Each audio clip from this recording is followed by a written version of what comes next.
నేను ఇలా ఉంటా కదా, రీల్స్ లో చూసిన విధంగా నేను ఇలా బయట ఉండను కదా, చూసావు కదా కలర్ అది ఇది అని అలా మాట్లాడేవాడు. అప్పుడంతా సింపతి టైప్ అన్నమాట.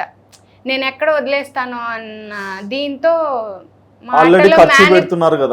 అన్ని చేస్తున్నా కదా, సో ఆ ఇంటెన్షన్ ఉండేదేమో తనకి. నేను అది నా మీద లవ్తో, నా మీద కేర్తో, కానీ ఉన్నాడు ట్రూగా చెప్పాలంటే నా మీద కేర్తో లవ్తోనే ఉన్నాడు. 2.5 years బాగా చూసుకున్నాడు. అంటే కొన్ని డేస్ అంటే నేను టామ్ దగ్గరికి వెళ్ళినప్పుడంతా ఫుల్ కేరింగ్ ఉంటది, ఫుల్ లవ్ ఉంటది, బాగా చూసుకుంటాడు. నేను అక్కడ నుంచి వచ్చేసిన తర్వాతే నాకు ఆయన నుంచి టార్చర్ ఫుల్ ఉంటది. టార్చర్ అంటే కాల్స్ రెస్పాండ్ అవ్వడు, నేను ఫోన్ చేస్తే లిఫ్ట్ చేయడు, మెసేజెస్ చేస్తే ఏదో అక్కడక్కడ మెసేజెస్